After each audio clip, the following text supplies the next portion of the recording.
Very good morning to you. It is 7 a.m. on Wednesday, April 30th, 2025. It is the last day of April, and it is a certain meteorologist's birthday. Welcome to On New Jersey Mornings. I'm Ken Rosato, taking calls at 888-658-0234, 888-658-0234. Partly cloudy today, highs in the low to mid 70s.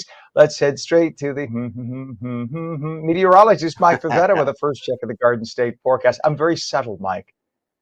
Oh, yes, very, very. It's a classy touch. Nice way to start the day. Hey, who would have thought you'd wake up to 70 degrees? Thank you so much, Ken. 70 degrees on April 30th. So a really warm way to begin the day, wrapping up the month with temperatures very mild, and with it, excuse me, a little touch of humidity to the air. Extra pollen, too, as you hear in my voice. 70 right now in Morristown, 68 over in Newark, and 57 in Ship Bottom. A little bit of a cooler breeze if you're waking up this morning on LBI. As far as the rest of the day is concerned, we will see highs that will climb back into the mid 70s by the end of the day. Notice a little extra humidity down here in southern New Jersey, that little tinge of green down there toward the farming area of the state, where the state of New Jersey gets its name, the Garden State. Up in the northern sections, a little bit drier, but overall noticeably mild. And you probably hear the air conditioners humming all across the state as those warm breezes blow in throughout the overnight. Well, gusts are still light, and this afternoon they will be blowing out of the north and west, and then eventually turning us drier into tomorrow. So a lighter breeze setting up for our Thursday, allowing for just a little bit more of that springtime feel that lingers into tomorrow. We're dry today, we're dry tomorrow. Had a few rogue sprinkles that passed through just the extreme northwestern corner of the state last night. And now through the overnight hours into early this morning, have a few of those light showers popping up there up toward Patterson. But beyond that, it is a cloudy start to the day, quickly turning sunny by this afternoon. Take a look at the futurecast. By 9, 10 o'clock, we are back to clear sunshine and lots of dry weather through the end of the day. So it'll look beautiful this afternoon. A much lesser wind than yesterday. Those winds were howling for most of yesterday afternoon, but throughout today won't be as gusty. Later on tonight, it turns a little bit cooler, and then tomorrow morning, chilly to start the day, but I think we keep it sunny until about the early afternoon. Then some clouds roll in, and with a few showers later tomorrow evening, that will help knock some of the pollen down going into Friday morning. So while we're left with a mild day on Friday, there will be temperatures that will spike into the mid and upper 80s in some locations, thanks to those winds and a little bit of sun breaking through. But beyond that, I think it turns dry going into the end of the day. It'll also be a little bit cooler going into Saturday, with temperatures coming off of their highs in the 80s and going back down into the 50s and 60s. Saturday morning has some light showers as well, and with that light rain, it lingers potentially into Saturday evening, and now a little change to the forecast. Sunday may feature a few clouds and showers, so a little bit of a difference there with a wet finish to the week, but at least some much needed rain for New Jersey. Got to get rid of that pollen, because if I feel like I have to change the registration on my car to the color green or yellow, because it's just covered in pollen. Like you said, even after you just wash it, 5 minutes later, you got the windshield wipers on because it's that bad. Yeah, if you live in a Spanish-speaking neighborhood, like I used to, at least they would put "Lava me," wash me, on the back of your vehicle. So I love that. Anyway, all right, Mike, happy birthday, pal. I'm just going to say it Thank 13 you. more times between now and the end of the show. Just give me a heads up. We'll see you in a bit. It is, yeah, very mild. As Mike said, start waking up at 70. It's 68 where I am in the throes of the gardens of northern New Jersey. So that's pretty mild. That's the mildest day I can remember waking up to so far this year. 7:04. And in terms of traffic, take a look at what we got right now on the 8095 approach to the GWB. You can see on the left side, the lower level, on the right side, the upper level, and you can see there is definitely lots of traffic. We have a lot of volume. So that's right now. It's still about a 45 minute delay. It's not super, super bad, because you can see it's moving. Just wait an hour and you'll see that'll be stopped.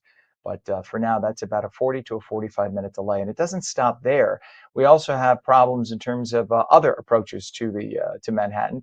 We have a delay at the Lincoln Tunnel, Center Tunnel eastbound on the New Jersey side. That's going into Manhattan, the Toll Plaza in Weehawken. We have all lanes open, but it's just so heavy from volume there, 25 to 30 minutes to get into New York. Actually, from the New Jersey Turnpike 16E which gets you to Route 3 into New York. So it's about a 30-minute delay with that. We also have problems on the New Jersey Turnpike Western Spur northbound from north of interchange 16W to interchange 18W. That's the GW Bridge exit. So all lanes are open, but they're saying that that is a volume-related 2-mile delay. So we saw what the approach was at the very top. So apparently it spreads back a full 2 miles. And we have problems also, it says here, delays, a lot of delays from different approaches into the GWB. You have approaches from Fort Lee, that's 25 minutes delayed right now. My goodness. And then also over near the Holland Tunnel, there are delays at Route 139 northbound, the lower level by Tunnelly Avenue in Jersey City. All lanes are open, but that's just delayed. So this is just going on and on and on. A lot of volume today. Let's take a look, if we could, at the I-80 eastbound and westbound at exit 34, Route 15 in Wharton. You could see the cars there on the right side. That's Route 15. And what you see on the left is all the construction going on. That's going to be going on for a few more weeks. They're saying sometime by early to mid-May, so in the next 2 weeks, 1 or 2 westbound lanes will be reopened. Keep our fingers crossed. Eastbound, don't hold your breath. It's probably going to be the end of May before anything opens up in even just 1 lane eastbound. Oh, that is a busy morning to start things off with at 7:06. And a woman who has been missing for 15 years has been found. She was submerged in a car in Pensauken's Cooper River. 52-year-old Bernadine Gunner was declared a missing person in Camden back in July of 2010 after some close to her say that she threatened to take her own life because she could not find a job. Well, a private forensic DNA lab in Virginia assisted in identifying DNA from the remains. The day, finally, when they identified her was yesterday. It is 7:07. Today is the day that negotiations will resume between NJ Transit and train engineers. The 455 engineers who operate commuter trains are prepared to strike on May 16th if they do not get a new contract and a pay raise. The workers already turned down their first contract offer. They have not seen a raise in 6 years. If there is a strike, hundreds of thousands of commuters would have to find another way to get to work. 7:07, the 19-year-old accused of setting the Jones Road wildfire in Ocean County will remain behind bars until at least Friday. That after a judge made a ruling on the matter yesterday. Joseph Kling of Waretown is accused of lighting wood pallets on fire leading to that wildfire. Kling appeared in court virtually on Tuesday morning. The assistant prosecutor requested a 3-day adjournment for additional time to prepare, leading to Kling to remain in custody until then. The wildfire destroyed more than 15,000 acres of land, and it is still not fully contained. 7:08, MasterCard is not renewing its corporate sponsorship of New York City's 2025 Pride March.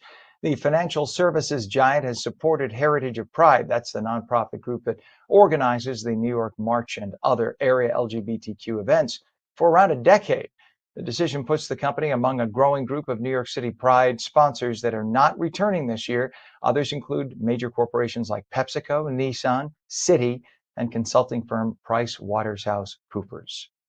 7:08, a postcard penned by one of the Titanic's most well-known survivors from on board the ship days before it sank has sold for nearly $400,000 at auction. In the note written to the seller's great uncle on April 10, 1912, yeah, I was around then, first-class passenger Archibald Gracie wrote of the ill-fated steamship, quote, "It is a fine ship, but I shall await my journey's end before I pass judgment on her." I wonder what his judgment was. The letter was sold to a private American collector on Saturday. It was originally thought to fetch about $100,000. Got a lot more than that. 7:09, just hours before President Trump marked his first 100 days in office, Michigan Democrat Congressman Sri Thanadar filed the first articles of impeachment of this administration. Take a look at what Sri Thanadar looks like. We do have him. All right. If you were me, you would look at that man and say, please go to your hairstylist and have something done about that. Sri is 70 years old, and when you hear him speak, he doesn't sound like he has all his marbles. I'm just saying. Everybody in the party was telling him, maybe we don't want to do this, Sri. On Monday, Thanadar announced that he filed 7 articles of impeachment against the president. The move marks the first time this year that a U.S. House Democrat has officially tried to impeach the president or a member of his administration. Hey, Democrats, how did this work out for you last time? In his filing, Thanadar accuses the president of obstruction of justice, abuse of power, violation of power, bribery, and corruption, and the Department of Government Efficiency eliminating funds and government jobs without congressional approval. It is 7:10. This week's blackout in Spain and Portugal confronted authorities with an unprecedented event. This was the first mass electrical outage of a grid largely powered by wind and solar energy. That is the outline of Spain and Portugal. Take a look at that amazing shot from space. The upper right is France. And what you see below is Africa. Africa has plenty of lights. France has plenty of lights. And only little bits along the coast where they have emergency lighting for ships coming in do you have lights. But Spain and Portugal, for days, were in total darkness. And that is because Spanish officials and Portuguese officials, and much of Southern Europe for that matter, decided it was wise to get rid of their coal and oil-powered power plants and instead switch over to all renewable resource plants like solar and wind. The problem is when there's no sun and the wind isn't blowing, it's hard to recharge those batteries, and that's a look at what environmentalists can do to an environment if they are given some charge. And they are socialists there, and that's what you get. Can't keep the power on. Think about that next time you want to vote D in New Jersey. Spanish officials said Tuesday they still don't know exactly what caused the outage. But as much of Europe, as I said, started replacing fossil fuel powered plants with renewable energy plants, the system just simply can't keep up with demand. Much of the Iberian Peninsula, as you saw, was left without power for days. And it was for everything from factories to trains to ATMs. Couldn't even get on electric buses. That was it because they couldn't be recharged. That's what happens when everything is electric. See, when you get rid of the old fossil fuel powered stuff, the electricity was finally restored by the end of Tuesday. It is 7:12. Canada's main opposition leader, Pierre Poilievre, lost his seat in Monday's general election as the Conservatives were beaten by the incumbent Liberal Party. The 45-year-old Poilievre failed to retain his seat in the Ontario district of Carleton. There he is right there on your screen. He lost it to Liberal Bruce Fanjoy. The Liberal Party's victory means Prime Minister Mark Carney, former head of the Central Bank of Canada and the Bank of England, will lead a minority government. By the way, the new incoming Prime Minister, who is a member of the Liberal Party, lived in the United States most of his life. That man on your screen was 25 points ahead as of December. And sad to say, when President Trump started talking about Canada being made the 51st state, people got scared. The Liberals seized the moment. Canadians tend to be very nervous people, the ones I know, and they ended up rushing over to the Liberal side, afraid to take a chance with the Conservatives. So now they'll have to endure another 3, 4, 5, 6 years of Liberal politics, which has destroyed the economy. The Canadian dollar is worth less than half the US dollar right now. That's what happens when Liberals are in charge. 7:13, frustration is mounting as President Trump seeks a deal to end the war in Ukraine. Russian President Vladimir Putin offered a temporary ceasefire, but Trump will only accept a permanent deal to, quote, stop the killing and the bloodshed. He remains optimistic, though, that he can strike a deal. 68 mild degrees coming up on 7:14. When we come back, New Jersey Globe editor David Wildstein will have the latest on New Jersey's political scene with the Inside Edge. It'll be partly cloudy today, highs in the low to mid 70s. Meteorologist Mike Favetta, birthday boy that he is, will return with your full Garden State forecast. We'll also take your calls at 888-658-0234. 888-658-0234. You're watching On New Jersey Mornings. We'll be right back.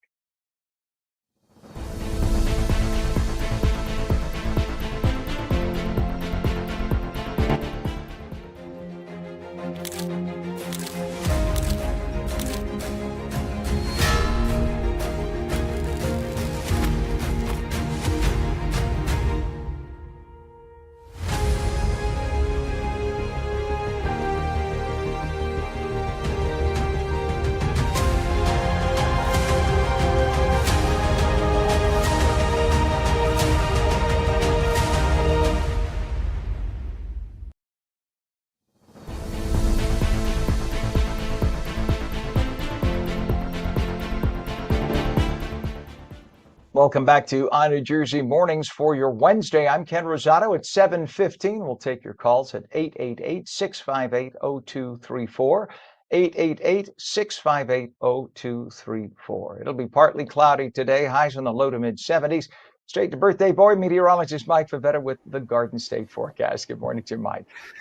Good morning to you, Ken. Thank you. Plenty of sunshine headed our way today, especially if you find yourself in central New Jersey. Lots of clear weather.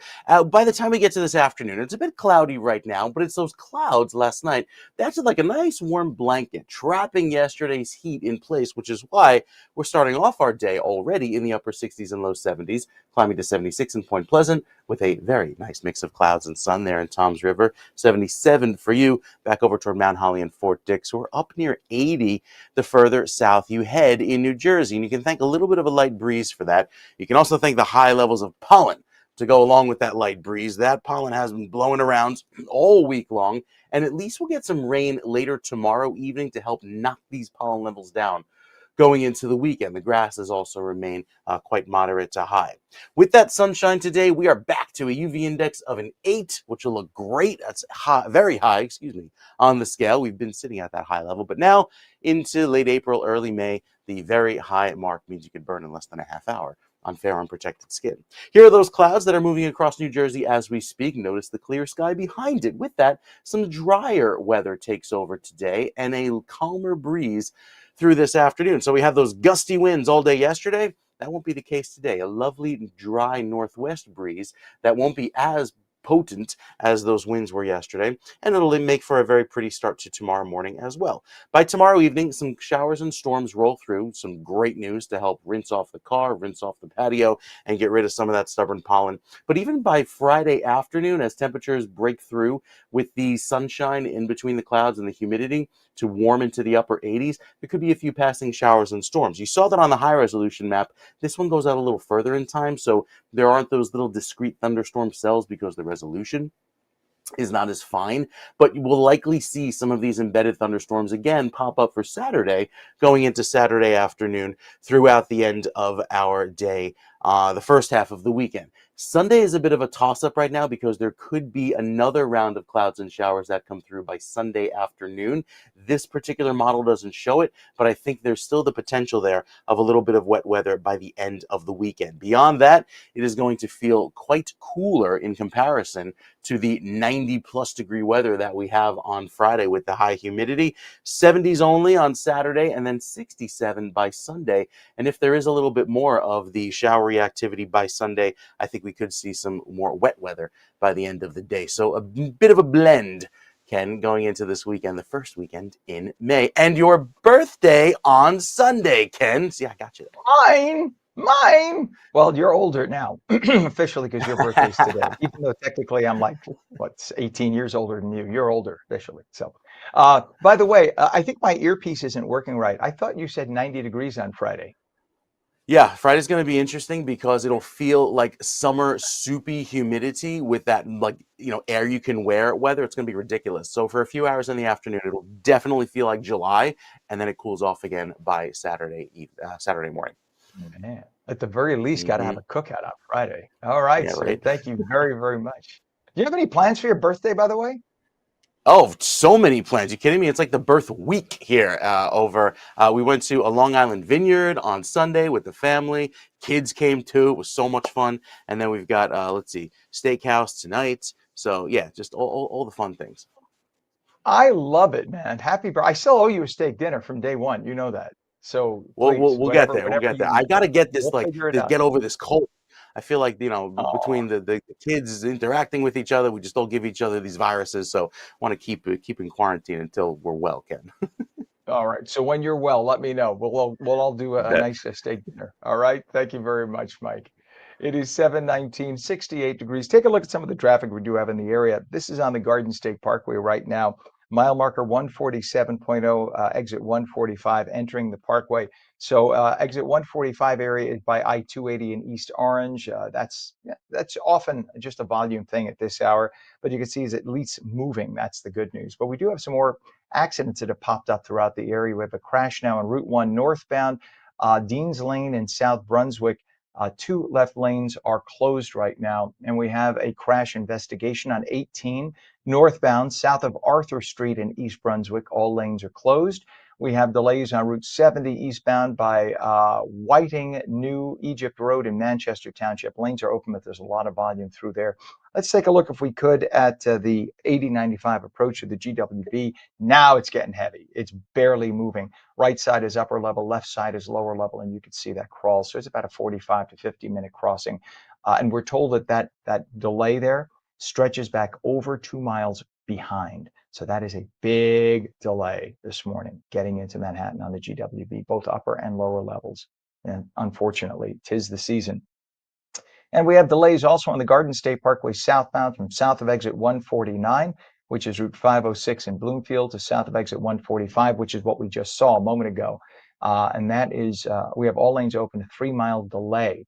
So a lot of traffic in the area. And let's finally take a look at I-80 east and westbound, still closed by exit 34, Route 15 in Wharton, people being detoured off for the next couple of weeks. And that is as they do the ongoing sinkhole repairs. 7:20 is our time. It is now time for Politics from Trenton, explained like nobody else can do it. Here's New Jersey Globe editor David Wildstein with the Inside Edge. Good morning, everybody. Welcome to the Inside Edge. Today is Wednesday, April 30th. And the question is, how much money is spent on political campaigns in New Jersey? This is a more complicated question than you might imagine. I don't think we can really tell, but one thing that is certain is that the total number is significantly less than it appears to be. Now, there's nothing nefarious here. It's just confusing as hell. It's hard to follow the money through a fairly complex system. I'll give you a real example. Don't read too much into the names. We'll start with a random funeral home owner in Cape May who donates $1,000 to the New Jersey Funeral Directors PAC. The PAC gives $1,000 to Tony Bucco's Senate campaign. The Bucco campaign donates $1,000 to Owen Henry's Senate campaign. And the Henry campaign contributes $1,000 to Jack Ciattarelli for governor. The Ciattarelli camp sends that $1,000 to the Gloucester County Republicans. They contribute $500 to Ed Durr and $500 to the Mantua Republicans. So a $1 check from a mortician in Cape May, when his money gets ultimately passed around, what it shows is a total of $6,000 raised for political campaigns.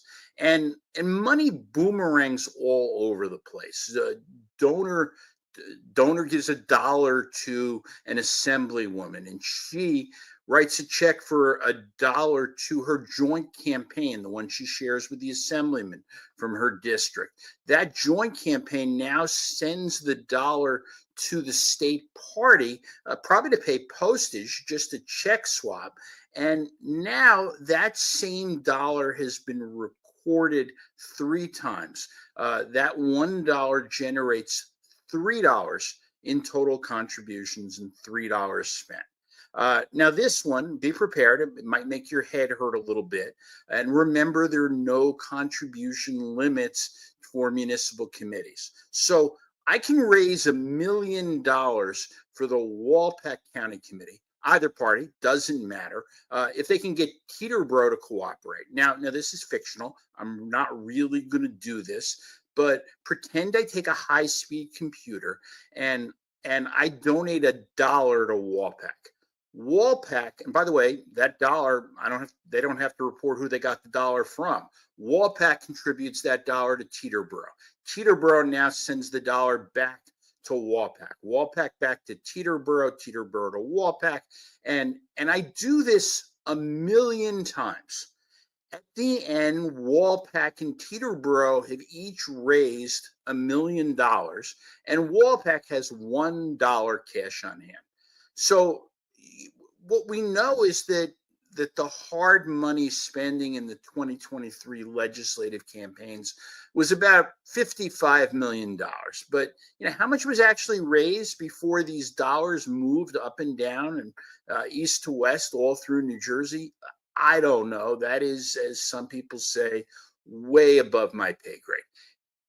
That's it for today, everybody. Thanks for listening. Go take an Advil, and I'll be back tomorrow. He means go take an Advil only after you've spoken to your doctor about it to make sure it's okay. Just covering us so that there's nothing litigious. Thank you very much, David. 724, a major investment is changing the way New Jersey tackles recycling. Interstate Waste Services, IWS, just opened a cutting-edge facility in North Arlington, and it's already making an impact. Our Lisa Marie Falbo shows us inside. Today, we're in North Arlington for the grand opening of Interstate Waste Services' brand new recycling facility, a $30 million investment that's going to change the game of how we recycle right here in the Garden State.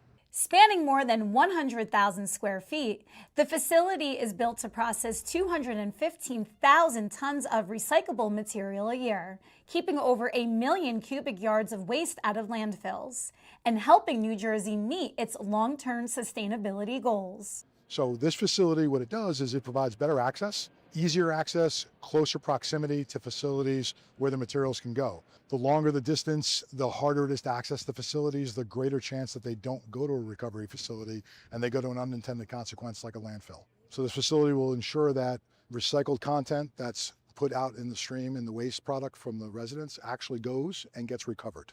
Inside, it's packed with cutting-edge tech, from AI-powered robots to one of the region's only dedicated glass recovery systems, raising the bar on what's possible in modern recycling. It also builds on IWS's bigger mission, reducing emissions through waste by rail and rolling out a cleaner electric truck fleet to serve communities across the tri-state area. It takes trucks off the road, obviously repurposing all this material, cutting down trees and new plastics and whatnot. At the event, local leaders and environmental advocates praise the effort, not just for what it means today, but how it shapes tomorrow. From cutting-edge glass cleanup systems to the latest in electric truck technology, this Earth Day celebration marks a significant milestone for sustainability in our state. For ONNJ Jersey, I'm Lisa Marie Faldo. That is some brilliant innovation. Very, very cool. And that is a tough thing to figure out a solution to. So God bless them. That's awesome. 727 now in New York will require schools statewide to ban smartphone use, much like New Jersey was talking about doing and has done. So during school hours in New York now, you cannot have cell phones. That joins a national movement aimed at preventing compulsive social media use and distractions that interfere with schoolwork. Governor Kathy Hochul made the announcement that would affect more than 700 districts throughout the state, including New York City, where school leaders will be required to create a plan to store students' smartphones, as they say, from bell to bell and prevent their unsanctioned use during class, lunch, and other parts of the school day. It is now 68 degrees at 7:28. When we come back, President Trump saves Columbus Day. We will explain. Plus, the phone lines are open. We'll take your calls at 888-658-0234, 888-658-0234. Really nice day in store again. Partly cloudy, highs in the low to mid 70s. The full Garden State forecast with meteorologist Mike Favetta in just a moment. You're watching ONNJ Jersey Mornings. We're seen daily at ONNJ.com, Roku, Fire TV, News On, Samsung TV Plus, Apple TV, YouTube, Facebook, and X. And now we stream live on Rumble and on Twitch at twitch.tv/ONNJ. It's a Wednesday morning, 7:28, and we're coming right back.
Good morning to you. It is a mild 68 degrees. It's 7:30 on the dot, Wednesday, April 30th, 2025, last day of the month. I'm Ken Rosato. Welcome back to ONNJ Mornings. It'll be partly cloudy today, highs in the low to mid 70s. Meteorologist Mike Favetta with a detailed and awfully nice Garden State forecast with a 90 in the near future. Good morning, birthday boy Mike. Yeah, it's going to be warm. Thank you so much. It's going to start off, I think, cloudy today, but gradually turn sunny and dry into this afternoon. But it's that muggy and warm feel on Friday that'll make you say, wait a minute, is May coming in a little too fast? We could hit 90 in spots on Friday, especially with the high humidity that'll be present in the air. That'll lead to a little bit of a cool down with some rain by Saturday and then some sun and potentially some storms on Sunday. It's not a completely dry weekend. There's now some rain crept into the forecast for the second half of the weekend as well. 80 as our high today in Egg Harbor City. That's a nice way to wrap up the month of April. 80 for you over in Hamilton, 77 in Atlantic City, and 77 in Ocean City. And with all of this cool weather that's around throughout the next few days, enjoy the warmth today with the sunrise happening nice and early at 5:56 a.m., sunset approaching 8 p.m. A few clouds around from this morning, even a few little sprinkles overnight, but that is now passing to our east as this cloud cover is the front, which will clear us out and dry our weather quickly over the next few hours, bringing back loads of sun for this afternoon, which is how we hit that high UV. All right.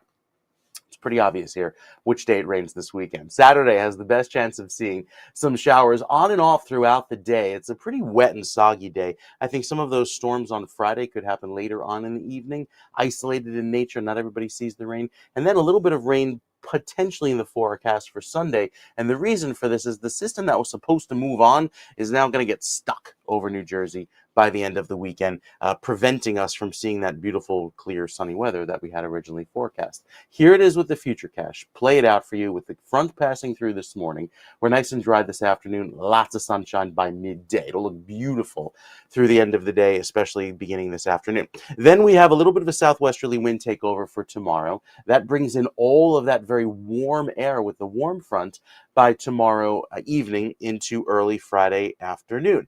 So Friday, with the breaks of sun, feels hot and sticky. It'll be like a one-day little preview of summer before a front slides through, brings back some cooling air, and that'll also kind of linger throughout our Saturday into Sunday with some on and off showers going into the end of the weekend. So the showers will be around for the first part of the weekend, and even with that, I think it stays rather wet to end out our week.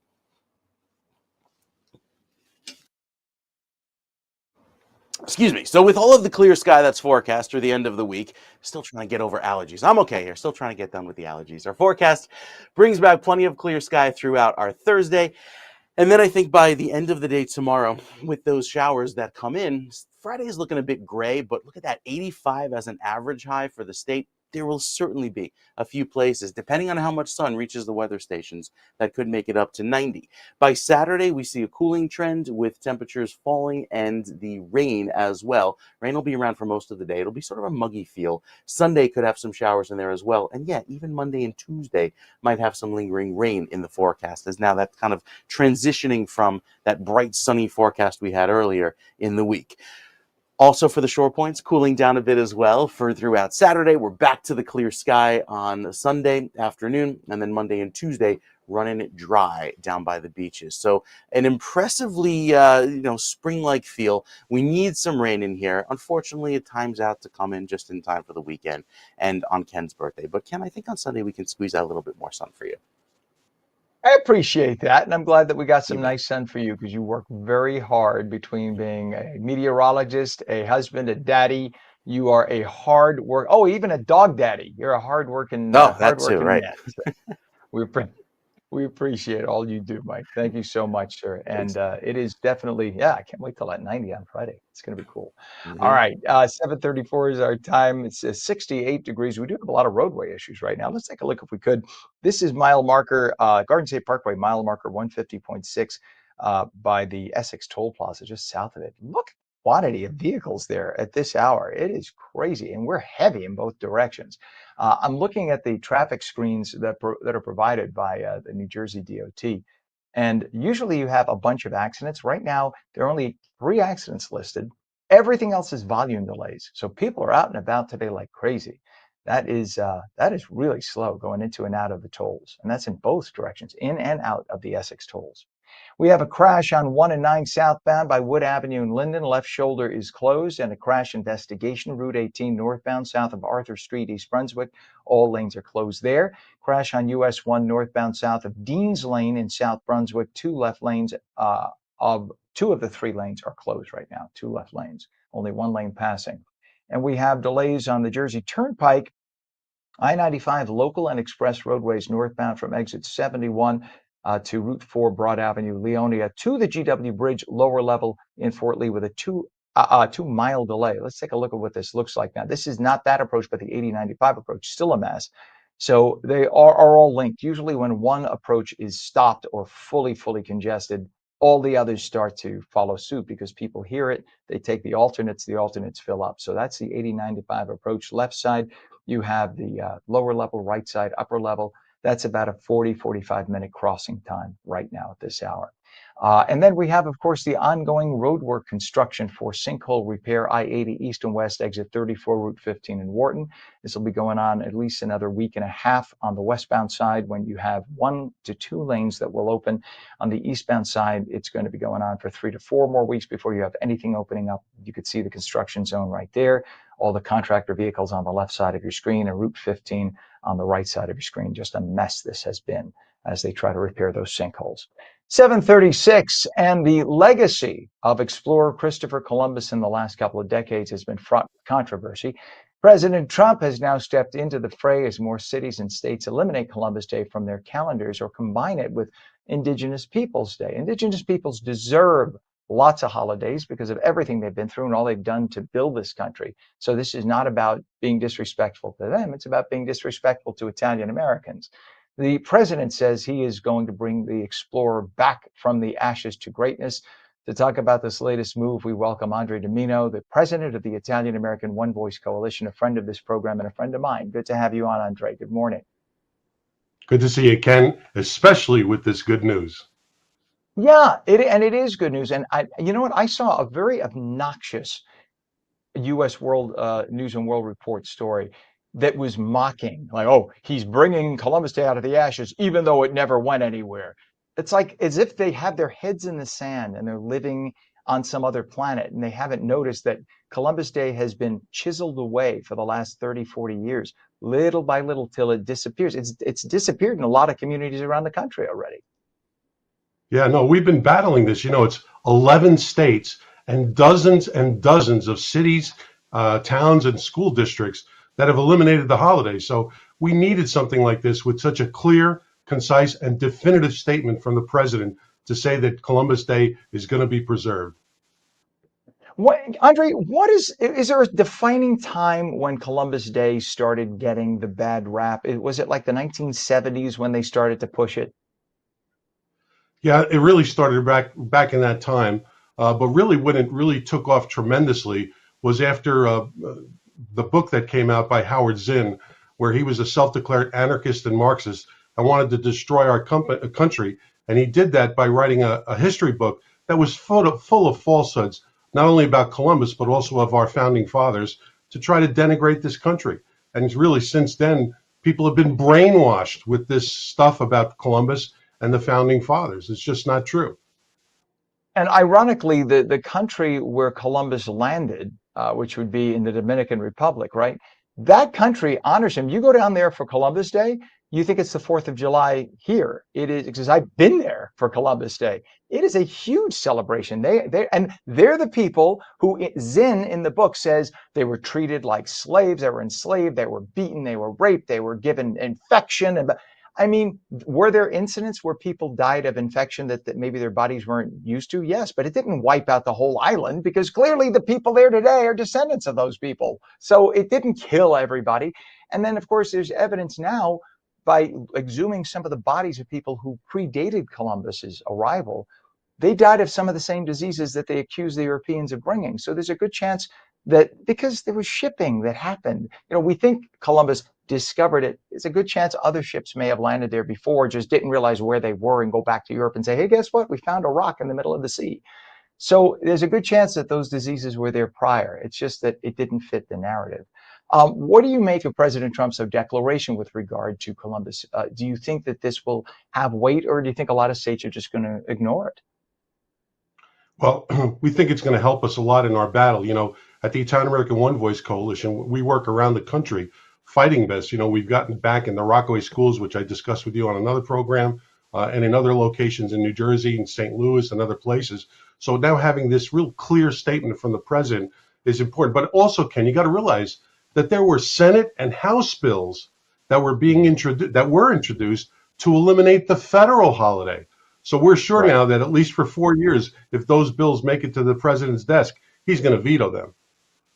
Right. Amen to that. And it's just so disrespectful. What really gets me about this, Andre, is there are currently 4 national holidays for indigenous or native peoples, and they deserve 40 as far as I'm concerned. Absolutely. There's also the entire month of November for indigenous peoples. So it's not like indigenous peoples don't have a day to honor them. Yet Italian Americans have that many. Zip, zilch, nada for nearly 20 million people in the United States who trace at least some heritage back to Italy.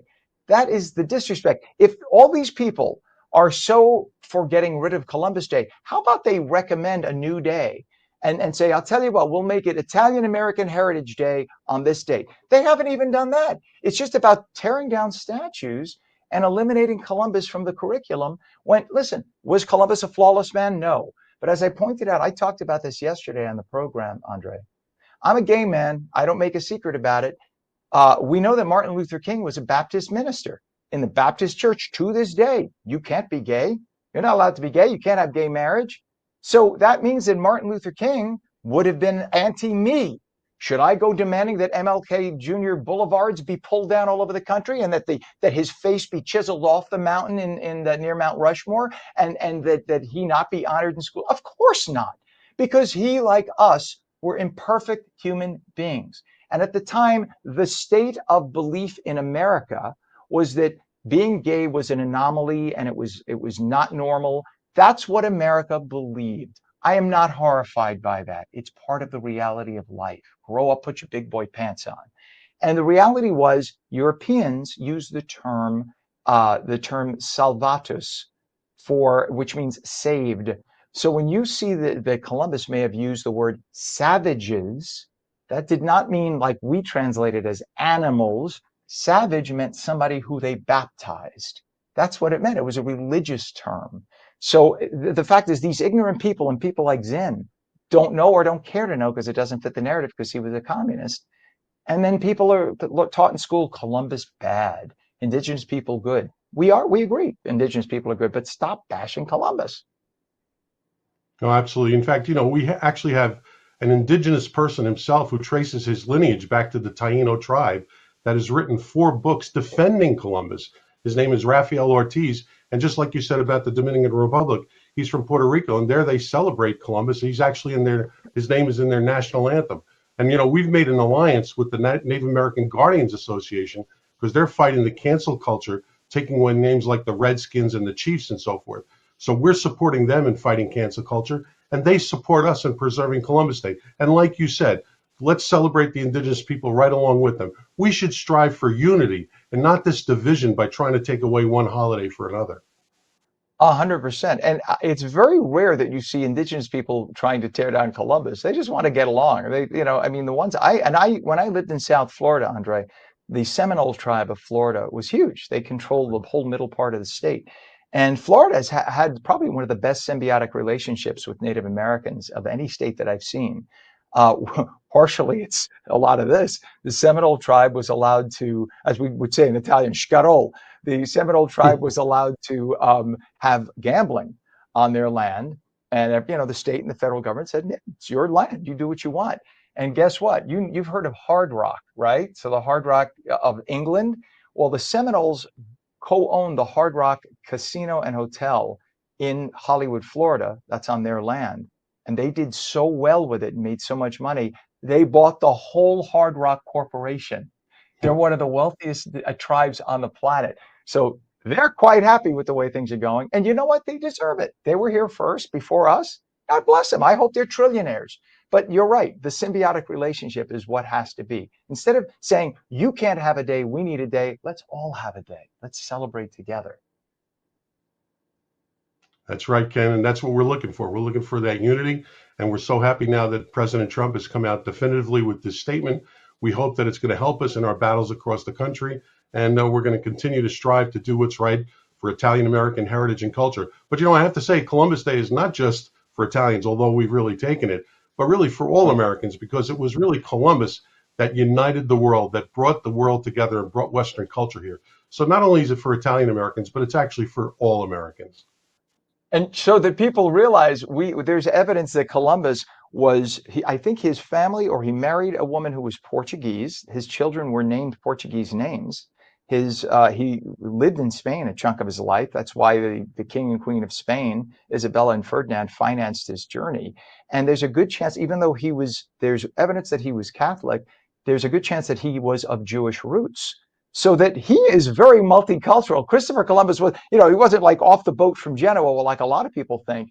There's a lot of mix, because Genoa was a port city, and you had people who stopped in Genoa from Asia, from Africa. So Genoa was a mix of cultures. It was a very international city, and that's where his family was from. But again, Spanish, Portuguese, Jewish, all mixed in the man who is Christopher Columbus. So he wasn't this white Catholic Italian that so many have been so disrespectful toward. Andre Domino, I always love having you on. Please come back over and over again. And the fact that you do what you do, and you get people shouting in your face, and you stand firm for Italian Americans, God bless you for what you do. We appreciate you all the time. President of the Italian American One Voice Coalition. Thanks for being with us, Andre. Thank you, Ken. Take care. You bet, my friend. Have a good day. It is 7:47 now. We have a mild 68 degrees. When we come back, moms in New Jersey need your help for Mother's Day. We'll tell you all about it. It'll be partly cloudy today, highs in the low to mid 70s. Meteorologist Mike Favetta returns with your full Garden State forecast, and we'll take your calls at 888-658-0234. You're watching on New Jersey Mornings. Don't go away.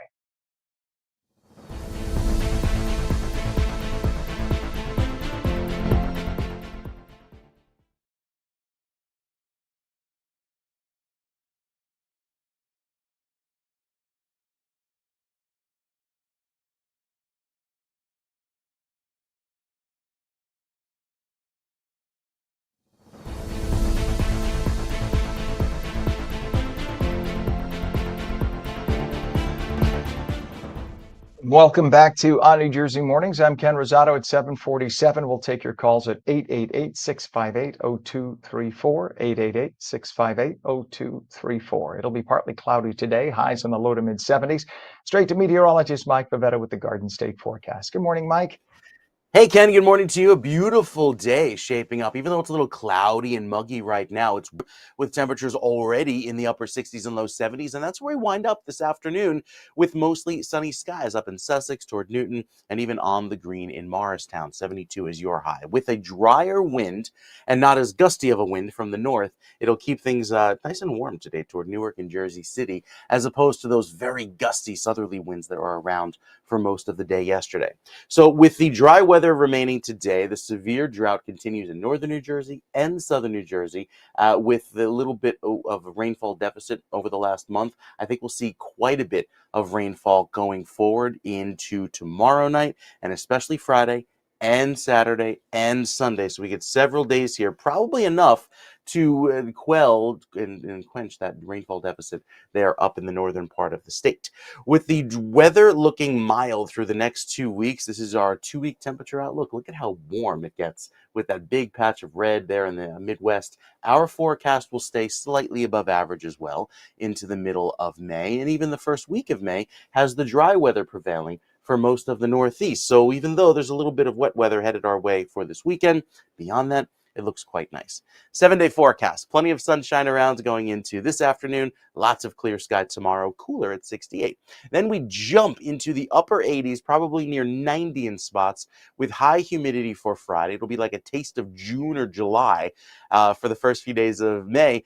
but it only lasts a few hours because by Saturday, that's when the front slides through and brings in the showers that last most of the day on and off into Saturday and even potentially into Sunday. Some of those showers could linger into the second half of the weekend as well.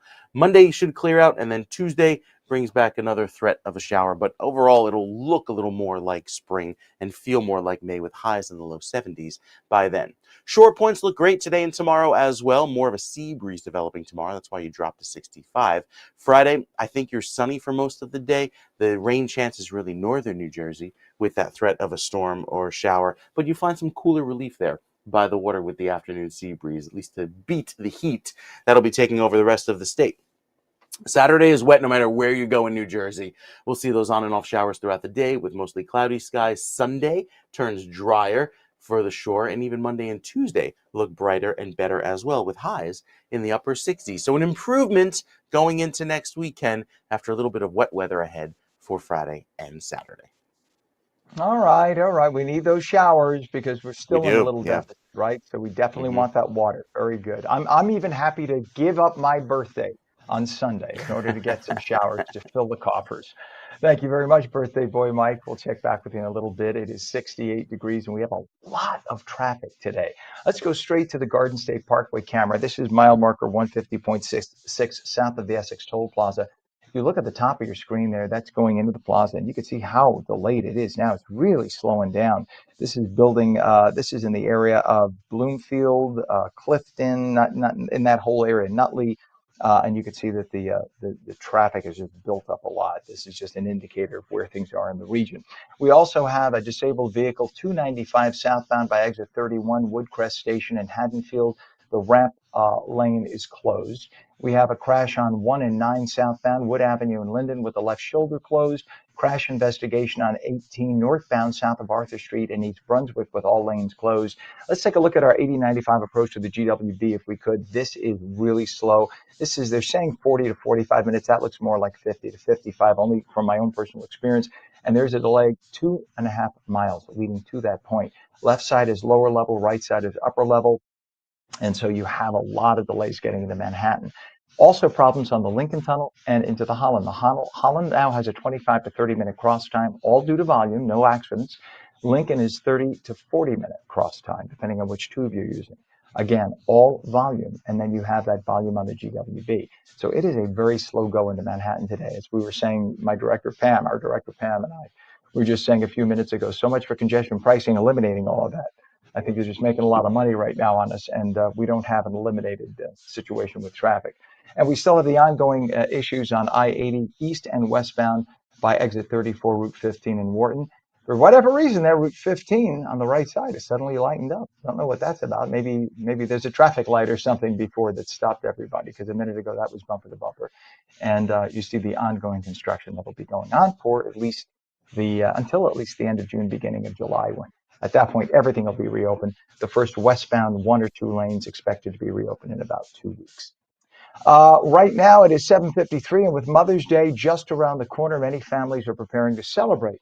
But unfortunately for thousands of mothers in New Jersey, basic necessities like food and diapers are so expensive, and baby supplies remain out of reach. Well, the Salvation Army, God bless them all, they're stepping in to help and all the moms who desperately need that help. Lieutenant Emily Betts of the Salvation Army Carney Corps joins us now to talk about how they are honoring and uplifting mothers facing hardship, not just on Mother's Day, but every day. Lieutenant Betts, thanks for being with us this morning. Thank you so much for having me. You bet, and thanks for being here. Mother's Day certainly can be joyful, but a difficult one for families in need because it is so expensive. I have family members, I don't have kids, but I have family members with little ones now. When I hear what diapers cost, it is astounding. What are you seeing on the ground with the moms in our area? Yes, of course. Truthfully, I'm all year round in the Salvation Army, we come across mothers and families in need of a variety of things. We have folks who need those more practical supplies, such as diapers and sanitary products and even clothing for some families. But even on a more consistent basis, we have a number of families in our communities across the board that are in need of financial assistance and food assistance, as well as just support in a variety of other ways. So talk about some of the programs that the Carney Corps offers to support moms and families year-round, because it's not just for Mother's Day. Certainly, yes. We have a number of programs. I know one of my favorite programs that we run here in Kearney is a women's group that we call Women with a Purpose. And what I love about it is it runs in conjunction with our children's music program. So every Friday, I take the kids alongside of a number of trusting volunteers, and we teach kids music. And then while we're doing that, we have a group of about 15 to 20 women, single and mothers, that come together to be encouraged and to participate in a time of fellowship. It's just a time for them to come and take a breath and have some time in fellowship with those who are in similar walks of life. So, because Lieutenant Betts, I used to be a Catholic priest, and so I'm very familiar with the Salvation Army. And a lot of people, I think, don't understand that it's you guys, the Salvation Army is, excuse the term, you guys, a very street term on my part. The Salvation Army is a religious organization, right? A Christian organization, and the titles you have are ministerial ordained ranks, right? So a lieutenant or a captain or whatever, you're ordained into the ministry, correct? So a lieutenant is you. Would you be an ordained minister as well? Yes, yes. There you go.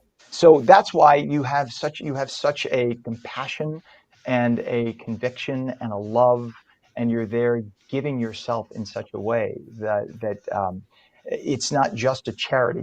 It's a faith. It's a way of life, and that's why the Salvation Army is just such an amazing organization. In every inner city in this country where you have poverty and challenges, there's the Salvation Army helping people. You are truly doing the yeoman's work that God asks. And you have a diaper pantry and a choice food pantry, vital services. What kind of impact do they have on the families that you serve in Kearney? A much greater impact than one would guess. We actually just finished up having a program, or I guess it would be a distribution that we get to do year round. Yes, we provide diapers for folks throughout the year, but around this time, we have a diaper and children's supply distribution for the mothers of our community. And it's one of our favorite times just because it's a time when just the mothers get to come into our building and receive a variety of supplies, whether that is diapers or even children's clothes for their babies, a variety of things. But alongside that, we of course have our choice food pantry as well, which the impact is, you can't put it into words. Folks come in and they receive these items, and of course we're meeting those practical needs, but even more so than that, we're giving them some hope. We're giving them a little bit of dignity. They get to pick what they take. They get to have conversation as they come here. The impact, I couldn't put it into words. It's a beautiful ministry that we get to have, not only around Mother's Day, but year round we get to do it, and we love it. And you get to see literally the evidencing of Christ's and the Holy Spirit's work on earth through your volunteers and through the beauty of giving and helping people in need. It's just a beautiful, beautiful thing. You also offer ESL classes, English as a second language, and youth programs. How do these services help empower moms and create stability in their homes? Yes, of course. Truthfully, what I love about both our ESL programs and our children's program is it sets folks up for the future. With our children's programs, what's great about it is we're teaching kids how to get up in front of people and be confident and say their names. Yes, we're teaching them how to read music. Yes, we're teaching them how to have fun. But we're also helping implement skill sets within their life that they'll use in the future. And same goes with our ESL program. We have, depending on the year, between, I would say, 30 and 50 folks that come in throughout the week for classes, about a 2-hour class. And even that, giving them the task of getting up, doing a presentation in a language that's not their own. It's truthfully setting them up for a brighter future. And it goes all back to our main goal within the Salvation Army, and that's to serve people with love and without discrimination, and to give them the tools that they need to not only succeed in the world, but to succeed on a more personal level internally as well. So it's all wonderful things. Indeed. Lieutenant Betts, you also, and we talked a little bit about this before, but I want to seize on it a little bit more. it's one thing and it's beautiful when a charity hands a box of food or Mm. items to somebody, but you let the moms go in and pick like they're going shopping. And that there's a difference there when they get to pick and choose what they need. They know what they need, Mhm. but it's, I guess, a sort of a sense of dignity that is Mm. like they're going shopping for their own. When you see them being able to do that, you must feel really special just stepping back and letting them go and pick and choose whatever they need on their own. And that's a different approach that a lot of charities don't do. Yeah, truthfully, we feel special, but more so than that, we feel encouraged. It's crazy when we get to do these types of things. Of course, they feel encouraged and they share their gratitude. But even those of us here on the ground putting on these programs, I see it and I feel encouraged and I feel excited just because it's an opportunity for us to be together, and it's an opportunity for us to remember that we're all in this together, and our desire is not to make them feel like we have something that they don't have, but rather to show them that we see you, we value you, we support you, and we're praying for them. And it's truly such a blessing to be able to serve our community, not only again around Mother's Day, but throughout the entire year, giving them that opportunity to have choices and to participate in a way that sometimes we take for granted. We take for granted the opportunity we have to just go into a store and pick out what we want. But it's those small things that remind folks that there's more to life than just the things that we see on a day-to-day basis, but it's that dignity and that hope and that desire to walk into the future confidently, and that's something that we desire to do and desire to provide in the community that we have, not just here in Kearney, but across all locations of our Salvation Army. Well, you certainly walk the walk and talk the talk. And if anybody feels it in their heart today, and we hope you are moved by seeing this interview, you can go to the Salvation Army's website and donate to the National Salvation Army or donate to your local corps. Help the community directly, where you are, because you're helping the people who live among you. So you could do that. And of course, I'm sure you always take the food, not the food, but well, you take, I guess, canned food donations too, but you take the clothing donations, and you I'm sure could use the financial donations as well, because you also have bills. You have to pay for lights and heat and everything else to keep those buildings going. That's not a cheap thing. So anybody, please take a moment if you feel it in your heart today, make a donation. One of the most amazing charities that we have in this country. We're very blessed to have you. Lieutenant Emily Betts of the Salvation Army Kearney Corps. Can't thank you enough for being with us. Please don't be a stranger. Come back again. Thank you so much, Ken. It was a pleasure. You bet. My pleasure. It is 8:02 right now, and when we come back, we'll take your calls at 888-658-0234. It'll be partly cloudy today, highs in the low to mid-70s. The full Garden State forecast in just a moment. You're watching on New Jersey Mornings, seen daily at ONNJ.com, Roku, Fire TV, News on Samsung TV Plus, Apple TV, YouTube, Facebook, and X, and now streamed live on Rumble and Twitch at twitch.tv/OnNewJersey. We're coming right back.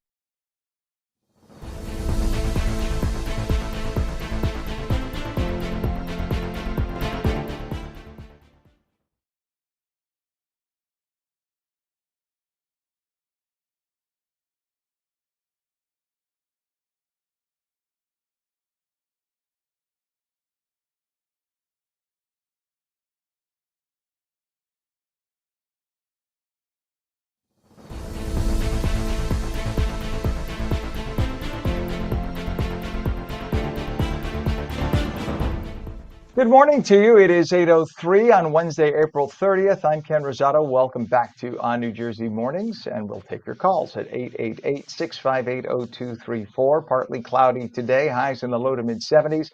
Straight to meteorologist Mike Favetta with another check at the Garden State forecast. Good morning, Mike. Hey, Ken, good morning. We're already in the low 70s across most of New Jersey, with weather outperforming itself. This is what we typically see by the afternoon, and yet already starting off our day at 68 degrees in Long Branch, 70 right now in Flemington, and 70 in Newark. There's an extra noticeable amount of humidity in the air, especially south and west of the Atlantic City Expressway, with a lot of that moisture hanging around from last night. A little bit drier up in the northern sections of the state, but overall, our humidity will remain low by this afternoon. The reason for that, the wind shift. So with the wind gusts now that are out of the south and west, pushing in a little bit of a warmer breeze, the winds switch direction by the end of the day, blow from the north and west, and that'll dry us out into the end of the afternoon, keep us clear into tomorrow, and then bring back another round of clear sky for our Thursday afternoon. It's Friday, however, that the winds out of the south, just like yesterday, are back, but it'll warm us up significantly with it, bring in high humidity and the threat of some thunderstorms by the afternoon. So after a couple rounds of clouds last night and a few sprinkles up in the northern section of the state, this morning started off generally dry, even though we have those clear skies breaking out right now in northwestern sections of the state, and those clouds will slide eastward throughout the course of the day. By 9 o'clock, they'll already be offshore, bringing back lots of sun through the afternoon, and highs return to the low 70s. With a lovely dry feel today, it'll really be a beautiful afternoon. Cooler, not as humid, and not as windy. Yesterday was like stubbornly windy over the last 24 hours or so. But that'll change going into Thursday with a little bit of cloud cover by Thursday afternoon. Temperatures warm back up into the 70s. And then we have some light rain that comes in Thursday evening, helping to knock the pollen levels down for the first time in several days. So that'll be some good news for allergy sufferers, and even if you just want to see out your front of your car windshield. Notice with a few isolated thunderstorms here by Friday evening, all of that very warm, humid weather with the sunshine on Friday afternoon will help temperatures reach the upper 80s to near 90 in spots away from the shore where there will be more sun, and that'll help, of course, bring back the threat of a storm into Saturday in the overnight. Now, Saturday starts off a little wet with some damp and dreary weather around, mostly cloudy skies, temperatures in the 60s. We're trying to clear it out by Sunday, but this weather pattern kind of gets stubbornly stuck over New Jersey, giving us some wet weather even for the first part of the day on Sunday, going into Sunday afternoon. So we'll see if we can try and clear that out. But overall, it's looking a little wet. Next few days, featuring a beautiful dry day tomorrow, a wet finish, some showers by Friday after a mix of clouds and sun and warm and humid weather. Highs could be near 90 in spots, and then Saturday is rather wet. Sunday, Ken, we're working on it. We're trying to massage the forecast and see if we can get a little bit of more sun in there by the end of the weekend. We appreciate it. Thank you very much. The birthday. We definitely appreciate it. All right, Mr. Birthday Boy himself, Mike Favetta, thank you. Yeah, it's as Mike said, it's the low 70s in most of the state. I'm in the thick of a forest where I live in rural northern New Jersey. So we're a 68 right here right now, but it's always about 4 to 6 degrees cooler than like the more urban centers of New Jersey where I live.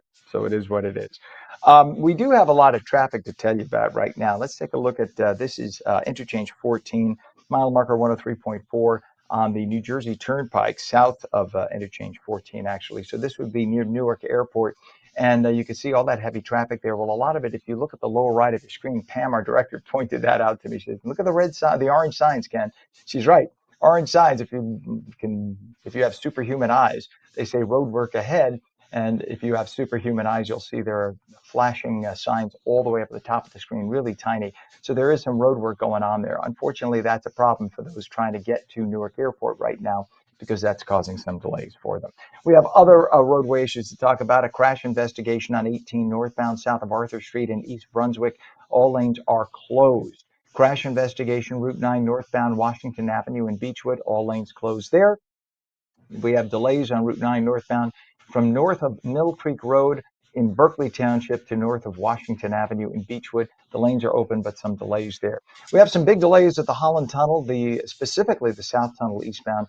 All lanes are open, but the travel time to New York is close to 30 minutes right now. And then we also have issues if you look at the GWB. This is the 8095 approach. Look at that. It's practically stopped. That is 8095. Right side is upper level, left side lower level as you make your way across the George Washington Bridge. About a 30-minute delay across the Lincoln Tunnel as well. And if we switch over to the camera on I-80 east and westbound, we still have problems going through Wharton, exit 34, Route 15, as they have their ongoing sinkhole repairs. That's going to be going on for the next couple of weeks. Again, this is I-80 east and westbound at exit 34, Route 15 in Wharton. There it is there, and that's going to be going on for the next couple of weeks. We have the westbound lanes, 1 or 2, that will be opening up in early to mid-May. Eastbound, 1 or 2 lanes, mid to late May, and then it'll be the end of June, beginning of July before that roadway is fully opened up providing they find and fill all the sinkholes. Pam, don't be a Debbie Downer. Pam just said maybe December. No, it's going to be July. We said so. So there you go. All right. Thank you, Pam. Thank you, everybody. It is now 8:09. A woman has been found who has been missing for 15 years.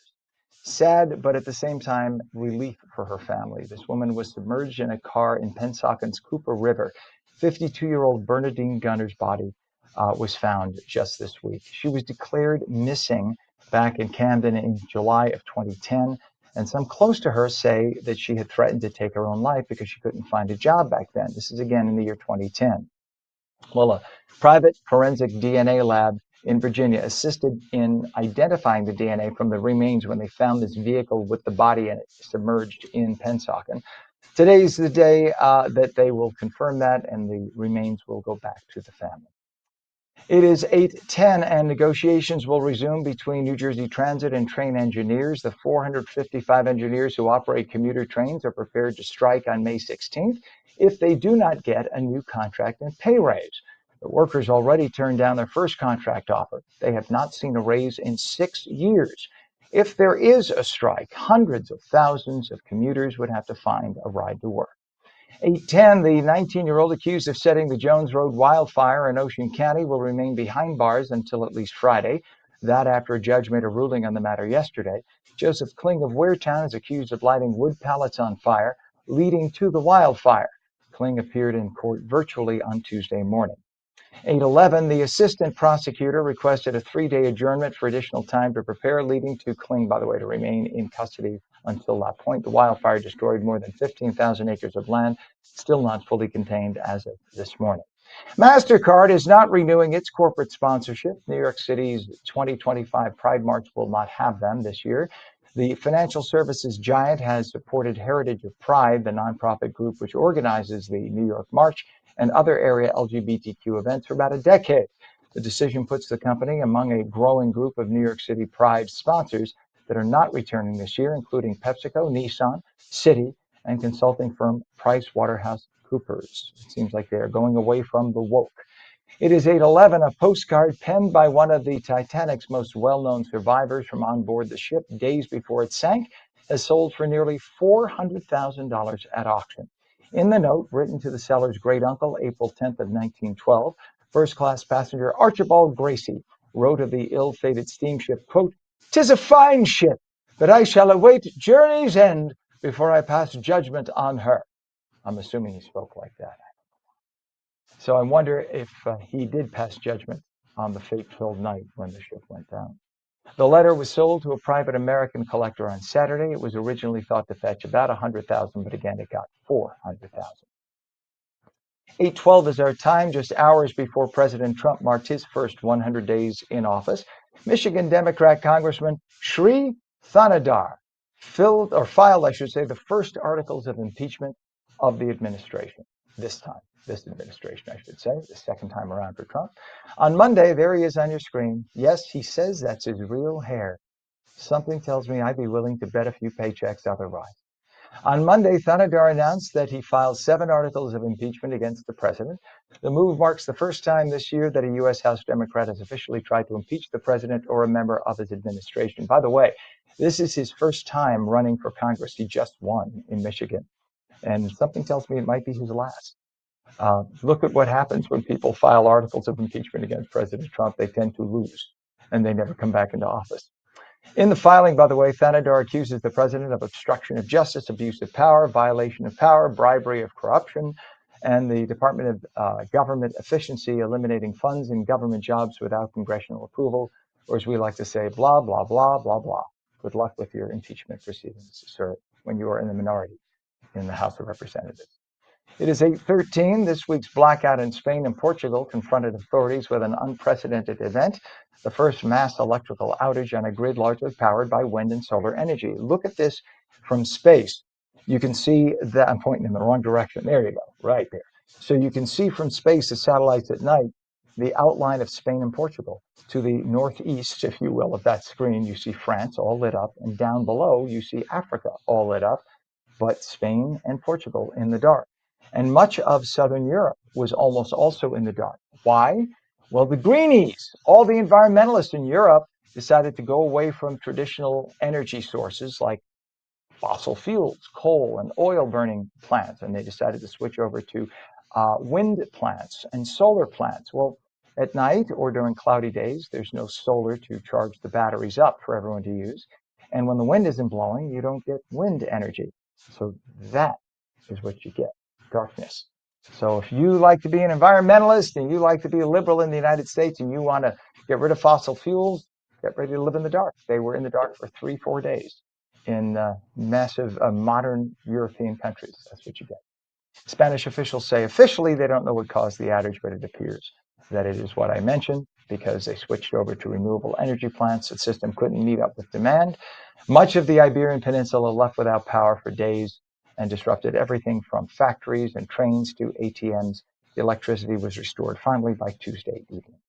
8:15, Canada's main opposition leader, Pierre Poilievre, lost his seat in Monday's general election as the Conservatives were beaten by the incumbent Liberal Party. The 45-year-old, it's Poilievre, not Poilievre, excuse me, failed to retain his seat in the Ontario district of Carleton, losing it to Liberal Bruce Fanjoy. So not only did he not win Prime Minister, but he actually lost his seat. That's the way it works in a parliamentary system. You have to be a member of parliament, an MP, and then you could run to be prime minister. So he not only did not win enough seats to be the majority party, thus winning prime ministership, but he even lost his position as the equivalent of one of our Congress members. And that is, he lost to Liberal Bruce Fanjoy. The Liberal Party's victory means Prime Minister Mark Carney, former head of the Central Bank of Canada and the Bank of England, will lead a minority government. They don't have a majority, but they'll form a coalition government in order to control things there. And let's see if they like liberal rule for more years. It has destroyed the Canadian dollar in the last 4 or 5 years. The dollar in Canada is now, by the way, worth half of what the American dollar is worth. So that's what you get for liberal rule. Keep voting liberals in Canada. We'll just chuckle here in the United States. It is 8:16 and we have 68 degrees. When we come back, New Jersey Globe editor David Wildstein will have the latest on New Jersey's political scene with the Inside Edge. Partly cloudy today, highs in the low to mid 70s. Meteorologist Mike Favetta returns with your full Garden State forecast. And we'll take your calls at 888-658-0234. You're watching on New Jersey Mornings. Don't go away.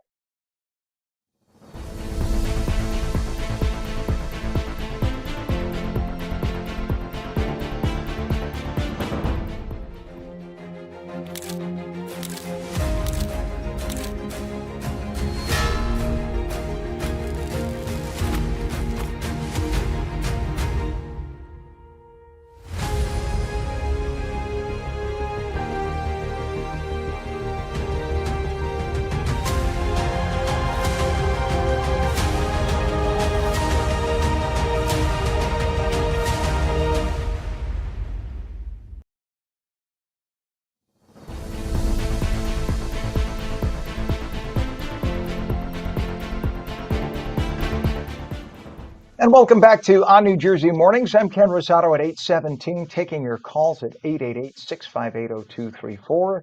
It'll be sunny today, partly sunny at least. Highs in the low to mid 70s. But right now, we go to meteorologist Mike Favetta on his birthday with the Garden State forecast. Good morning to you, Mike.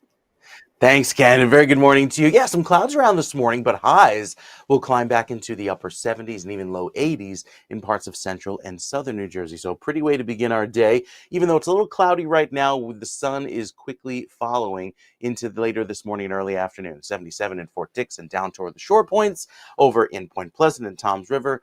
Mid to upper 70s for you. The pollen, big problems. Back to the high level with trees, especially with all of that dry air around. And the grasses also remain moderate. Won't see much change until the rain comes in tomorrow evening to help lower those pollen levels for Friday and the weekend. The UV index, get out and enjoy the sun today. It is at an 8, which is very high on the scale. With a few clouds around for this morning, all of the clear sky you see back off to the west here moves into our skies as soon as we get to, say, later this morning, certainly by the lunch hour. In fact, as soon as 9 or 10 a.m., all those clouds clear the state, bringing back nice sunshine through the end of the day and a lighter, gentler breeze from the north that keeps us cool for tomorrow morning and cloudy, I think, by tomorrow afternoon. So we're sunny until the end of the afternoon tomorrow, have a quick round of rain that comes in tomorrow night, and then another storm potential for Friday. But before we get to that isolated storm threat on Friday, look how warm these temperatures get, to the mid and upper 80s across most of the state, with a pretty impressive southerly wind pushing in not only higher humidity that'll make it feel like the middle of summer, but that sun also helping to bring back the threat of a few passing showers and storms by Friday afternoon. Saturday is mostly wet. It's a rainy day with gray skies and on and off showers. Can't seem to break through into the upper 70s, so it'll also feel quite cool. And then Sunday, I think we'll also start off a little bit wet with some of those lingering showers that'll be around before the front finally clears. Sunday afternoon, trying to get it clear, but again, I think ultimately the clouds will win out this time. Monday into Tuesday of next week turns nice and dry, and beyond, we look very pleasant into the first full week of May. As far as this weekend's weather is concerned, for Saturday, we've got plenty of clear sky to start, and then it quickly turns gray with all of the clouds and showers around to start off the afternoon. Saturday, trying to make for a little bit of clear sky by the end of the day, but I think ultimately might see a little bit of wet weather. Overall, it'll be a wet start and maybe a dry finish, just in time for Ken's birthday. Nice weather on Sunday afternoon into Monday. You know, I turn 137 on Sunday, Oh, just so do that you you? know. I was around for a lot of history. That's why I make the perfect news anchor.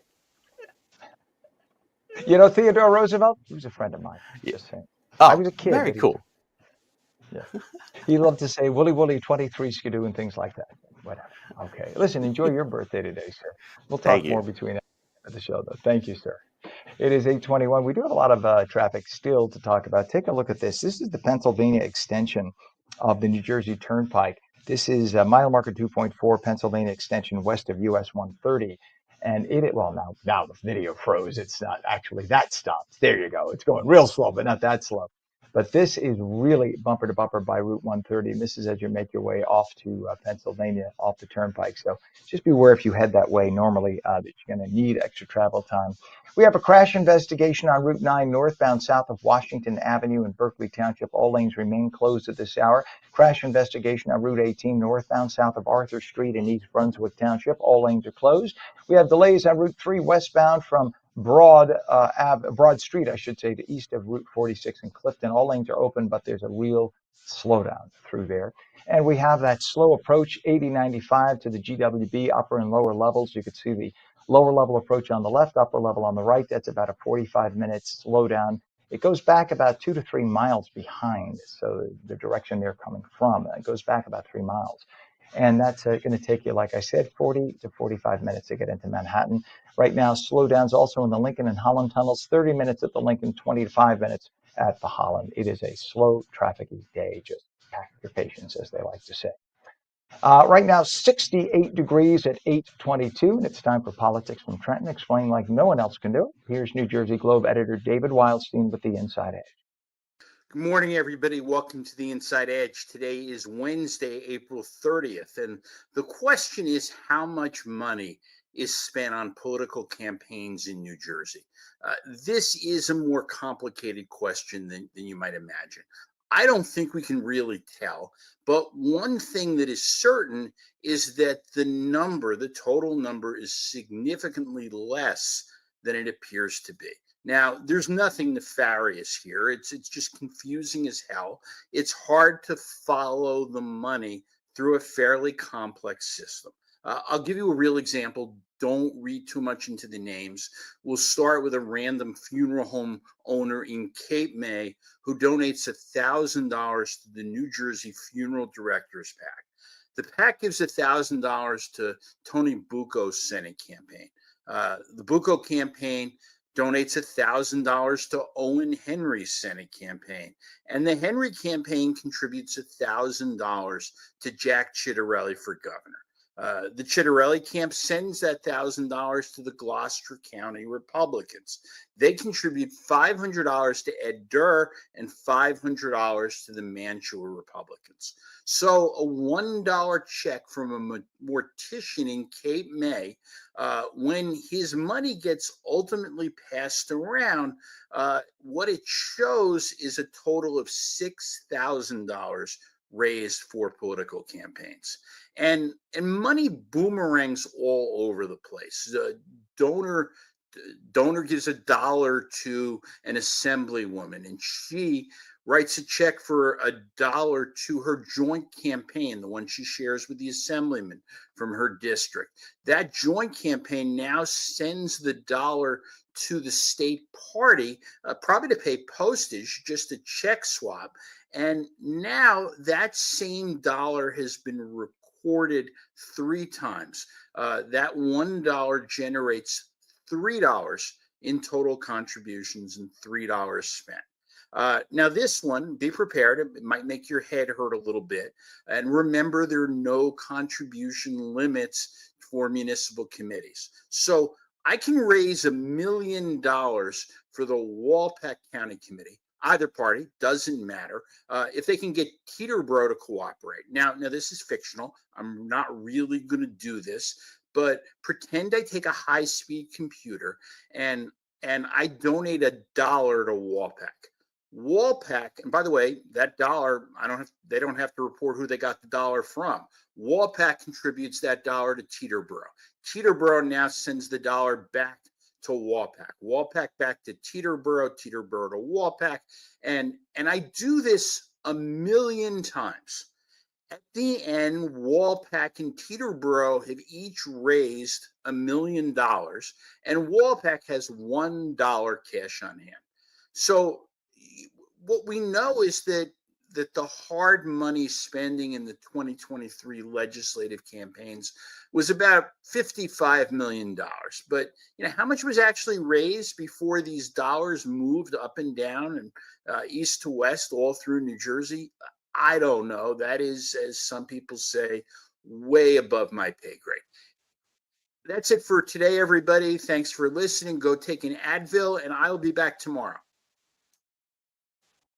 Only take an Advil if you talk to your doctor first. That's fine. All right. Thank you very much, David. Have to do the little legal explanation there.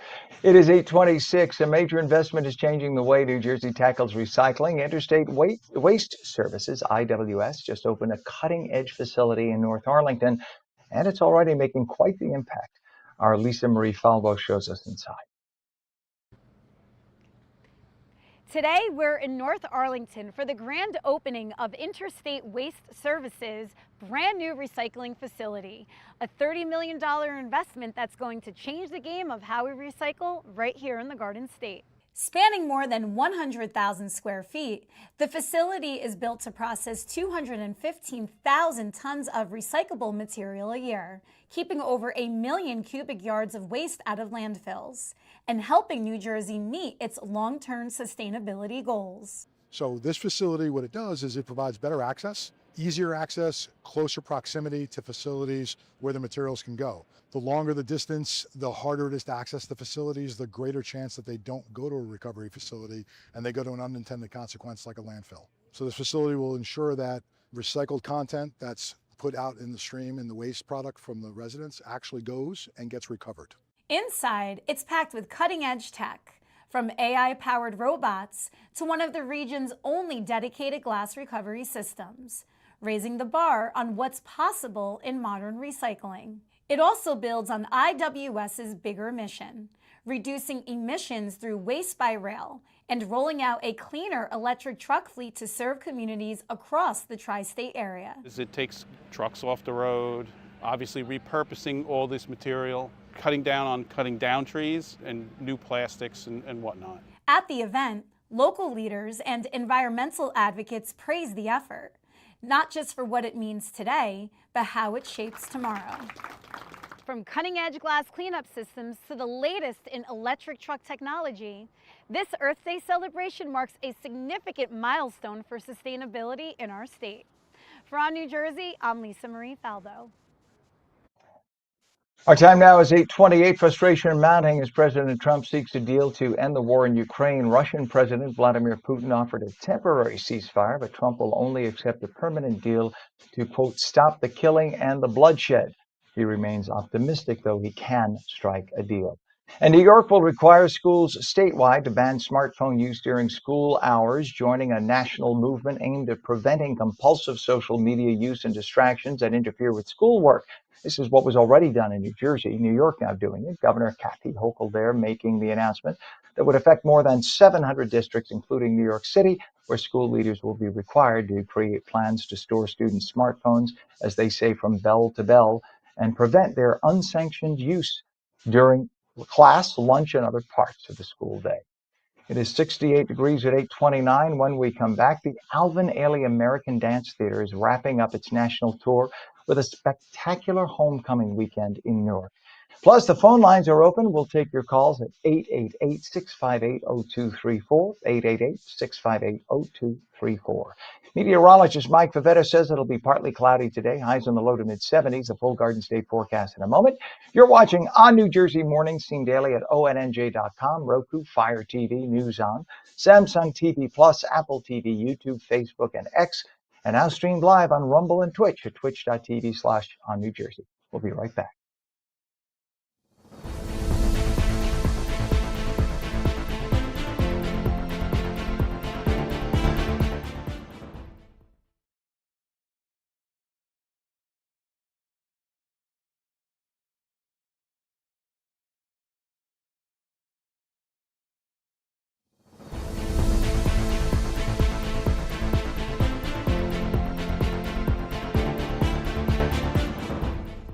Good morning. It is Wednesday, April 30th, 2025, 68 degrees now at 8:30. I'm Ken Rosato. Welcome back to On New Jersey Mornings. It'll be partly cloudy today, highs in the low to mid-70s. Meteorologist Mike Favetta has the detailed Garden State forecast. Good morning to you, Mike. Hey, good morning to you, Ken. We've got a beautiful day today. The sun is coming out after a little bit of a cloudy start. Temperature is warming from, well, not that cool. We started off in the upper 60s and low 70s, but they slide into tomorrow with a little bit of a cooler breeze. By tomorrow afternoon, it's the warm and humid Friday that will, if you look at your weather app and you go, what? It's going to be thunderstorms and up in the upper 80s for Friday. Yeah, it'll feel like a July day, but that cools off quickly with rain on the way for Saturday, and then a mix of sun and storms for Sunday. Kind of get a split weekend there. Our forecast brings back 80-degree warmth this afternoon from Egg Harbor City toward Hamilton and even in Millville. A little bit cooler by a few degrees toward the coast. Not much of a sea breeze today, so you will actually be able to enjoy those late spring, early summer-like temperatures down at the shore points today. Our average high is 68 degrees, so we're already beating that as our morning low, and with highs today climbing into the upper 70s, it'll feel fantastic. So the clouds cleared out very nicely. Sun is shining across New Jersey. Look at that, just dissipating in the last few minutes. Now at 8:31, bringing back all of the sunshine today.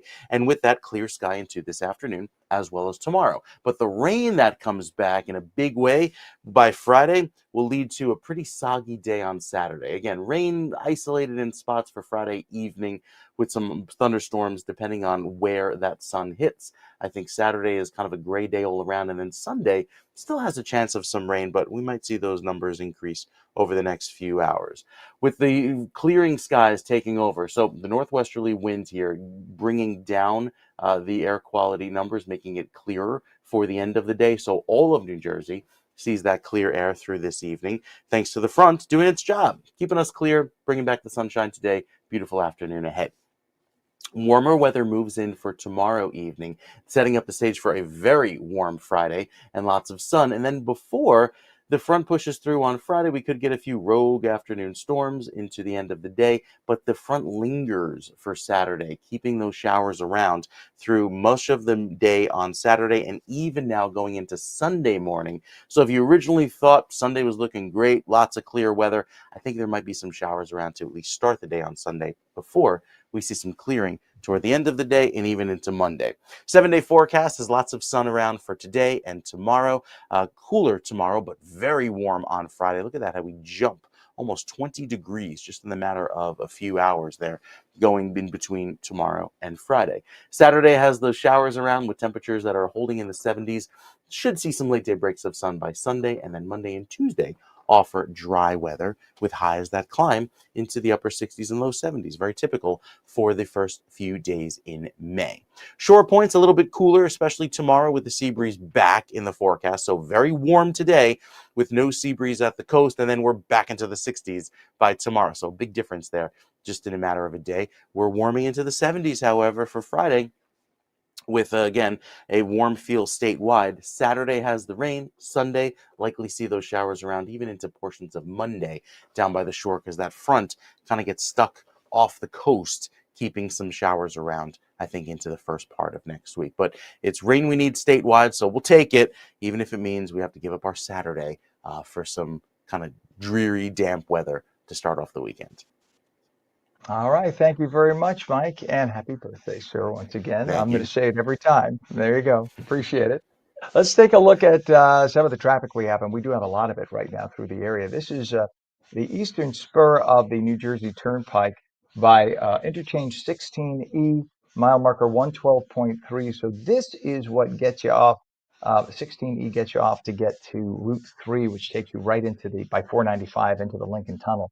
And you can see it's basically stopped. That is an absolute mess.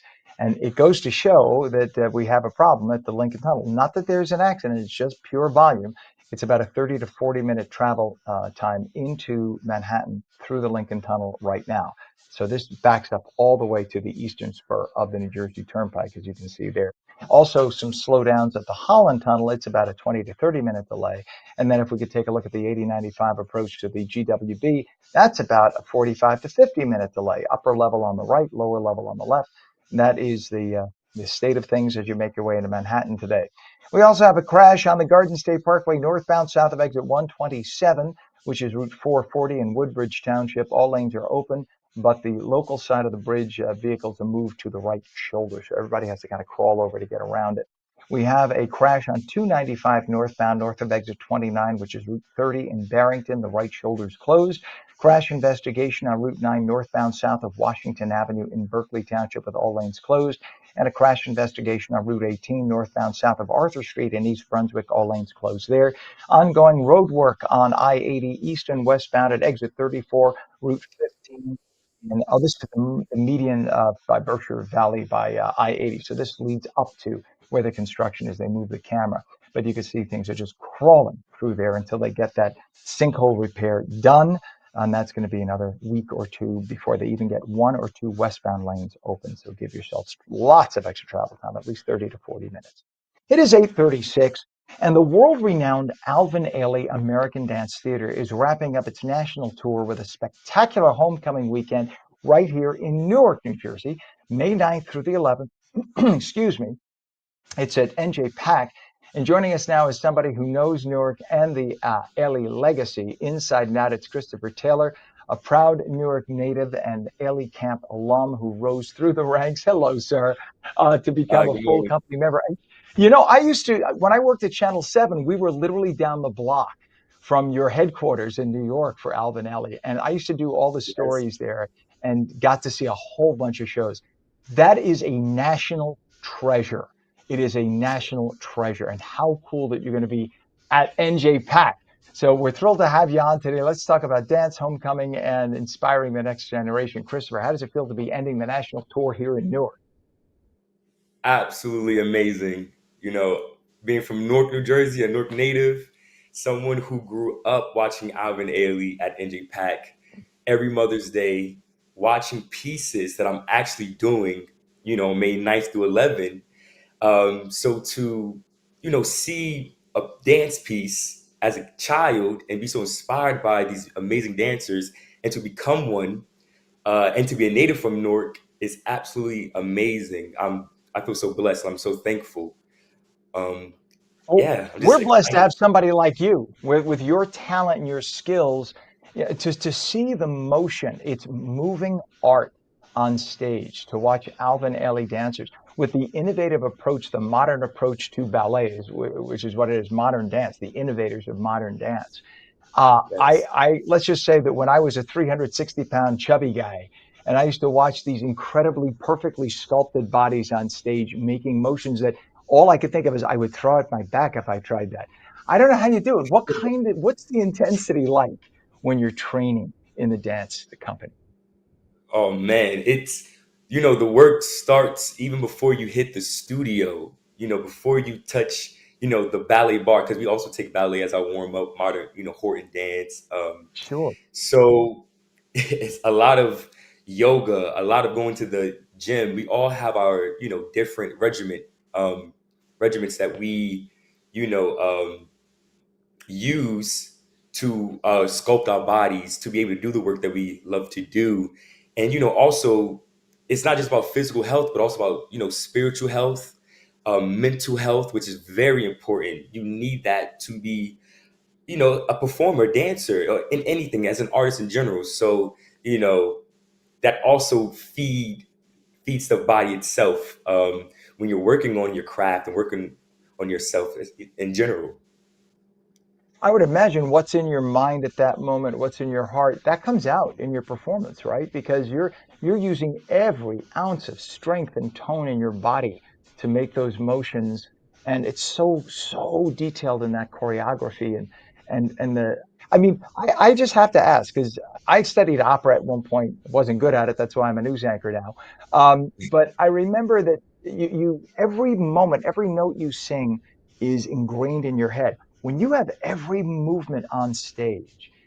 Are you thinking now I go left, now I go right, or is it just automatic at that point after rehearsing a move so many times? Yeah, I feel that when you practice, when we have our rehearsals, that is sacred time for you to channel, to strengthen the channel. For me personally, this is what it is for me personally, to strengthen the channel between, you know, um, real life and the spiritual. It's a channel that I try to connect to spiritually when I dance personally. And I feel that when I rehearse with the company, with my coworkers, I think that we're trying to reach a point where we just allow the dancing can just speak for itself, and we don't have to think. You don't want the audience to see you thinking on stage. You want them to see the story purely. And I feel, dancers, especially at Avenue American Dance Theater, that is our goal, is to spiritually connect, to the piece, so that the audience can feel it and also connect to us, giving dance back to the people, like what Alvin Ailey said. So that is the most important thing. So yeah, so you just try to allow the movement to speak for itself without being on stage thinking. You just want to move this effortlessly and organically, and people can I feel love it. that. The audience can. I Yeah. love it. It is magic. You get goosebumps. If anyone who's watching has never been to an Alvin Ailey dance performance, you literally get goosebumps. My mouth, I remember the first time I walked in, and I was in Midtown, Midtown West, at the Hmm. headquarters, and I remember there was something for media. All the media came. I think they had just moved into that space, so it had to be like 20 years ago. And I remember literally this was me. My mouth was agape. I couldn't Uh-huh. catch my photographer, Al, his name is Al Weber. God bless him. He's retired now, but he does watch the show every now and then. And even Al Uh-huh. Weber, he literally took his camera and he moved it like that. And he was missing the shot because he couldn't believe it was hypnotic to see the art and the talent on that stage. Just hypnotic. When you went as a young dancer and you were in the inaugural Ailey Camp, Newark, right? What was that experience for you when you walked in and you saw these professionals and you wanted to do that? What was that like? Man, it was surreal. Now I'm dancing with a lot of the dancers in the company now are dancers I saw when I was a young kid. So to be able to dance with them now and to see them in the space is just so unreal to me. Because as a kid, you know, being at Ailey Camp, going to NJ Pack, seeing them perform, but also doing the work, because I started in Ailey Camp, Newark, at Arts High School. Then I went to the Ailey School, doing school season winter, fall, the summer as well, spring. And then after I graduated from high school, after, in middle school, high school, doing my schoolwork, after school, I go to Ailey until I turned 18, graduated high school. I stayed at the Ailey school for about a year, and got into Ailey 2 after, and then now I'm here. So they inspired me, seeing these Black, beautiful, artists on stage, being from Newark, New Jersey, never seeing anything like this, being educated in a way of going to NJ Pack and see it live, always stuck with me. That allowed me to fuel my grit to keep pushing forward and to believe in something that's unknowing, that, unless I keep educating myself, the only thing I can, fuel myself off of was watching, and also listening to my elders and having fun while doing it and believing in it. And it's to think back on it, it's just amazing. And I'm just so, again, I can say it's blessed, and I've been given so much, and a lot of people have fed me in this community. So I love just watching you very, relive that. I see you reliving it in your mind right now, and I can feel it's just jumping off the screen, Christopher. It's really cool. It's very awe-inspiring. And just quickly, thank you. because we got about 45 seconds left, and I want to get to this. Next Saturday is Ailey Day here in Newark. It's a full day of free classes and performances for all ages. And what can people expect, and why is it such a special tradition? It's special because it brings the community together. I feel that is the number one most important thing, is to bring the community together, people together.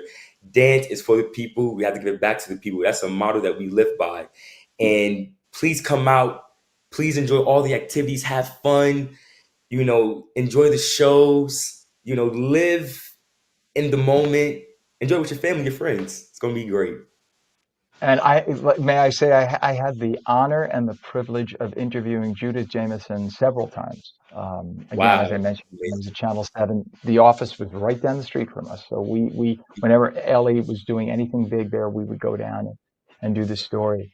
And thinking back, at the moment, I knew it was something huge. Looking back, I realized it was something historic, being able to interview that woman. Just an amazing, amazing, unbelievably talented person who has shaped so many lives. Well, I just love this. Is there a website, by the way, that you know off the top of your head for anyone who wants to just check it out and learn more about Alvin Ailey? I think it's www.alvinailey. If you don't What was have it, he don't got? worry about it. If they I'm not Google sure. I'm sorry to put you on the spot, Christopher. They can Google it. Yeah, there's only one Alvin Ailey, and they could check out if they go to NJ Pack. NJ Pack is going to have everything there. So you go to see Ailey Camp and Alvin Ailey at NJ Pack in New Jersey. What a beautiful facility it is too. We want you back on. Christopher Taylor, proud Newark native and Ailey Camp alum. Can't thank you enough for joining us. God bless you and continued success in all you do. You are an inspiration to everybody, especially here in the Garden State. Thank you so much. Thank you so much. It's an honor. You bet. Have a great day. It is now 68 degrees at 8:47. Pam, if you don't mind, let's go straight to meteorologist Mike Favetta to keep on track here. It's my fault for enjoying the moment here. We're going to be talking about history in Monmouth County in just a moment, but let's go right to meteorologist Mike Favetta. Last forecast on his birthday. Mike, this is a milestone birthday for you, isn't it? It is a big one, yeah. But I think we'll enjoy the younger feeling, right? Because they say like you age like a fine wine, right? So took that to heart and brought the family to the vineyard on Saturday. I don't own the vineyard; it's a vineyard in Long Island, but made it. It sounds like I own the vineyard, but it made it very nice, to bring everyone there and enjoy some fun, some great food, and yeah. Looking great this week. So great birthday week, great birthday weekend for you as well, with an improvement Thank you, in the sir. forecast for Sunday. So we'll get there. We'll get there. especially with the all the dry weather we've had, the pollen that's been kind of hammering both of our voices over the last few days. The allergens have been running quite high. In northern New Jersey, a lot of trees there with the northwesterly breeze blowing through Newark and Jersey City with temperatures that will hold in the 70s today. We make it into the upper 60s there in the northwestern section of the state because that temperature cools down a little faster thanks to the front moving through there first. Stays dry through at least today and tomorrow, but I think the drought monitor improves by next week thanks to all of the rain that will help improve that 1 to 2 inch rainfall deficit there in Sussex County because we get a good soaking throughout late Friday into all day Saturday. So despite the fact that the first part of May will be warmer than average and maybe even slightly drier than average here in northern New Jersey, we look forward to that wet weather throughout end of the day Friday and all day Saturday because it's rain we could really use. With temperatures that will peak quickly on Friday after falling tomorrow, it's a bit of a seesaw. We get mild today, cooler tomorrow, warm, downright hot in some spots by Friday, and then Saturday sees another little bump with some wet weather. I think Sunday into Monday cools off to average. We'll take average. But without a sea breeze today, the shore points actually get up to 77 degrees. That'll feel lovely before reality check. We're back in the mid-60s by tomorrow with the wind off of the water. Friday is a little cloudier. Saturday is wet even at the shore, and some lingering showers could be in the forecast at the shore throughout Sunday and Monday as well. So, Ken, great weather, I think, throughout the next at least 48 hours, and then it gets a little wet going into this weekend. All right. Thank you very much. Appreciate it, Mike. And again, happy birthday. The last time I'll see you today before you go out and celebrate. So enjoy your special day. We appreciate all you do. Thank you, sir. It is 8:50 right now, 68 degrees. History lovers, mark your calendars this weekend. Monmouth County invites you to sit back in time with a weekend in Old Monmouth, a 2-day self-guided tour of over 50 historic sites, all free and open to the public. From colonial churches to maritime landmarks, there's something for everyone. Joining us now is Monmouth County Commissioner Eric Anderson to tell us more about this incredible opportunity to experience the county's rich history in a whole new way. Commissioner Anderson, thank you for being here. Welcome. What makes a weekend in Old Monmouth such a unique event for the county? Ken, well, it's great to be with you again. This is just a great celebration of Monmouth County. The history is deep in our great county, dating back before the founding of our nation. So there's really something for everyone over the next, Saturday and Sunday to enjoy. Whether if you're a Revolutionary War buff, we have historic landmarks around the Revolutionary battlefield, the Battle of Monmouth, which many know was the turning point of the Revolution. If you want to fast forward to the Cold War, we got the Info Age Museum out in Wall. So we run the gamut. If you're not into science and technology or military, we've got literary treats like the Stephen Crane House in Asbury Park. You name it, we've got it. Whatever your desire is, if you're a history buff, we can fill it. And the amazing thing is, the history of Monmouth County is really the history of America. As you point out, it was a turning point in the war and in the founding of this country. So this is really, we take it for granted how important this county is. We just, when we do our traffic reports and our weather reports and whatnot, we just mention it in passing. It's like, no, this is one of the most important, literally because of what happened, one of the most important counties in our country. And the Historical Commission was only created by the County Commission in 1988. Why has preserving Monmouth's history and thus America's history been such a priority over the years now? The history, like as I stated before, is just so deep in this county, and it's so important. It not only speaks to the people who came before us in Monmouth County, but speaks to the larger voice of America as a whole. We were the melting pot. Like, we were ground zero. This is where the war was fought. There were more battles in the Revolutionary War fought in New Jersey than anywhere else in the 13 colonies. And we happen to have one of the most important battles. And what is really amazing is that in addition to preserving our landmarks, which we're celebrating this weekend, the county really, really works very, very hard to preserve our archival history. Our county clerk does an amazing job.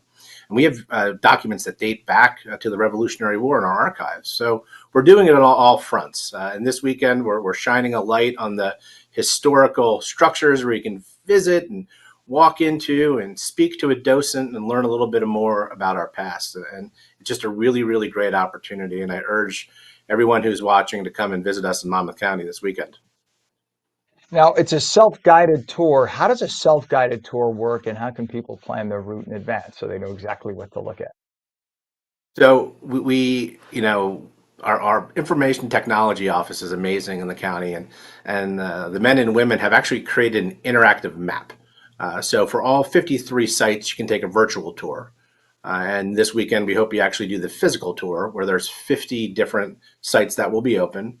And if you go on our interactive map, we've broken it up into 4 different tour segments. And we have identified them by different colors: purple, green, blue, and orange. And they kind of correspond with different areas within the county. And you can go and click on, and if you see something you want, you have directions how to get there, a little brief bio about what that place is about.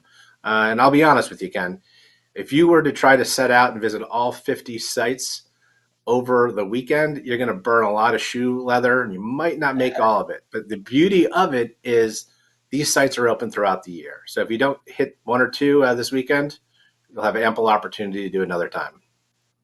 Oh, that's very cool. What is the website for the interactive tour? If I want to go online and take a look right now, the virtual tour, I should say, using interactive. Sure. So if you go to visitmonmouth.com, it'll give you the link to a weekend in Old Monmouth, and then you can hop right onto the virtual tour, and it's broken up in those tour segments, and there'll be numbers identifying each of the sites. You click on the number, and it'll tell you about the site you click on, and a little bit of history and how to get there. That's fascinating. So if you're going to be in the house this weekend, or there's bad weather and you can't get out there yet this weekend, but maybe another weekend, at least you could get an idea of kind of taking a look at it online, and that way it'll help you better plan your trip, which is great. And for families or first-time visitors, is it a very accessible tour, both in terms of transportation and learning? Yes, it is. And it's, for all ages, newborns to or senior citizens, very senior citizens, you can get there. Now, listen, some of the sites are historical, so they might have some little bit of access issues to some extent, but people will be there. You'll be able to get in. And it's just, it really works for everybody. And, I've taken my kids on this tour a number of times, and, they've kind of aged up a little bit. And now we're, when they were younger, they had a great time, and we would pick our battles and just go at it. And this is what's really exciting, is that this brings about 3,500 participants for this tour, and we're gearing up for next year because we have a really big celebration coming up. We have our 250th anniversary of the birth of our nation. And Monmouth County is really, really focusing on that. And I would urge everyone who's watching that, in addition to going to visitmonmouth.com, to go to monmouthNJ250.org as we gear up for that celebration. So this is kind of like a warm up for the big party we're going to have next year. We love it. This is awesome. We have about 15 seconds left. What is your favorite part of the tour yourself? Which part, if there's one? It's like choosing your favorite child. Which one is your favorite? So I love anything on the Bayshore, and hopefully I don't get in trouble with the other parts of the county. Go to Twin Lights, an absolutely beautiful vista over Sandy Hook Bay, and I just love that spot for the history and just the view. And you get that view of Manhattan from Sandy Hook, which is like second to none, which is just beautiful. But you're not there for Manhattan. You're there for the view for New Jersey, right? There you go. We'll let them have the view too. That's all right. It's great. No, I mean, where else on the planet can you lay on a beach and look? What is it, like 30 miles, and you could see Manhattan, or 20 miles, whatever it is, across the water, and from that far away you could see the skyline while you're laying on a beach getting sun. It's with that beautiful ocean. New Jersey. And stop it. That's our secret down here. Don't let everyone know. Listen, I was a lifelong New Yorker until I moved to Florida and then came back, and then I moved to New Jersey. I would never go anywhere else. I love New Jersey, so we do have a treasure here. Thank you so much, Monmouth County Commissioner Eric Anderson. Thanks for joining us this morning, and best of luck with Old Monmouth. We love it. Thank you. Thank you. Have a great birthday weekend. Thank you. Appreciate it. It's going to be partly cloudy today, highs low to mid 70s. That is on New Jersey Mornings for your Wednesday, April 30th. Happy birthday to our Mike Favetta, too. My birthday Sunday. We'll see you Monday. Have a good one.